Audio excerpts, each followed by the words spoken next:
A paz, dando continuidade com as nossas meditações extraídas do livro Viver com São Bento ao longo do ano, hoje iremos meditar o capítulo 3, em que fala do encontro de São Bento com o monge Romano e o auxílio de Romano a São Bento na Gruta de Subiaco. Iniciemos em nome do Pai, do Filho e do Espírito Santo. Amém. Capítulo 3, o auxílio de Romano. Quando o paralítico encaminhava em fuga, encontrou certo monge de nome Romano, que lhe perguntou aonde ia. Quando ficou sabendo do seu desejo, Romano não só guardou o segredo, mas ainda lhe prestou ajuda e deu o hábito da vida monástica, servindo no que podia. Chegado ao seu destino, o homem de Deus recolheu-se à apertadíssima gruta, onde morou 3 anos, ignorado de todos, excetuado o monge Romano. Este último vivia no mosteiro próximo, sob a regra do abade Adeodato, a cujo olhar piedosamente furtava algumas horas para levar a Bento, em determinados dias, a parte de pão que conseguira subtrair ao próprio consumo. Não havia caminho do mosteiro de Romano à gruta, por causa do alto rochedo que existia sobre a mesma. Romano, no entanto, do alto dessa pedra, costumava fazer descer o pão pendurado a uma corda comprida, a que prendera uma campainha, para que, ao ouvir-lhe o toque, o homem de Deus soubesse que era hora de sair da gruta para pegar o alimento que Romano lhe fornecia. Um dia, porém, o antigo inimigo, invejando a caridade de um e a refeição do outro, quando viu descer o pão, jogou uma pedra e quebrou a campainha. Apesar disso, com os meios oportunos, Romano não desistiu de prestar o seu serviço. São Bento está à procura do caminho. Aquilo que hoje se apresenta como ascensão em sua caminhada de vida é inicialmente uma descida. A descida para a gruta, para o subsolo, também para o espaço obscuro do próprio coração. O monge Romano encontra São Bento a caminho da solidão e pergunta-lhe para onde pretende ir. Com quem eu me encontrei ou o que me ocorreu ultimamente em minha caminhada?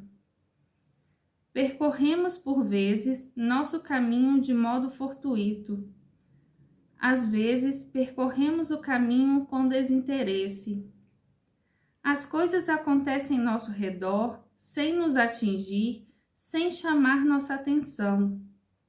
Contudo, São Bento trilha o caminho rumo à solidão, com o olhar vigilante, ouvido aguçado e coração aberto. Romano entrega a São Bento o hábito monástico e sempre partilha com ele o pedaço do pão recebido cada dia.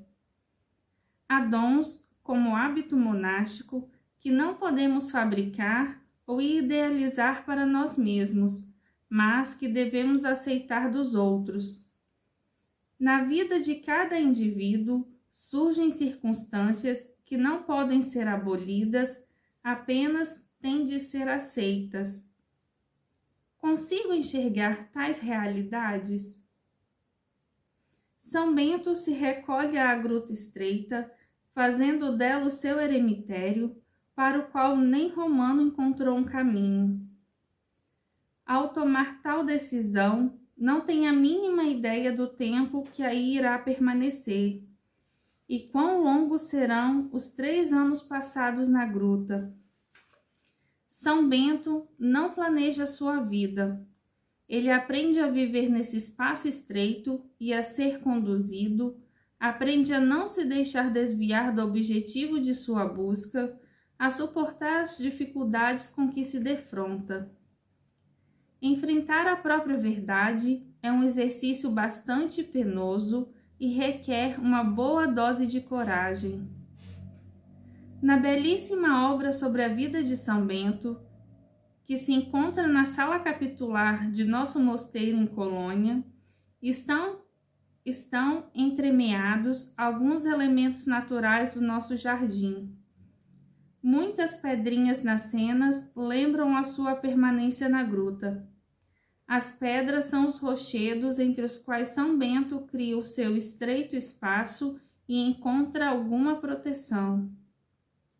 Uma pedra semelhante encontra-se também na mão do demônio, que arremessa contra a campainha de Romano, quebrando-a. Os elementos da vida mantêm sempre sua ambivalência. Sobre Romano se diz: ministrare non desiste. Não desistiu de prestar o seu serviço. Ajudou a todos de acordo com suas possibilidades e forças. Tenho também dentro de mim essa disposição de servir? Mesmo se, a exemplo de Romano, tenha de me privar de algo, inclusive do próprio alimento, em benefício do próximo, ainda que tenha de esperar por 3 anos por um resultado, mesmo que não encontre um acesso direto para a gruta e esteja à mercê das ambivalências e dualidades do mundo? Então, fiquemos durante essa semana com essa meditação e nos encontremos na próxima sexta-feira para o próximo capítulo. Que Deus nos abençoe. Em nome do Pai, e do Filho, e do Espírito Santo. Amém. São Bento, rogai por nós.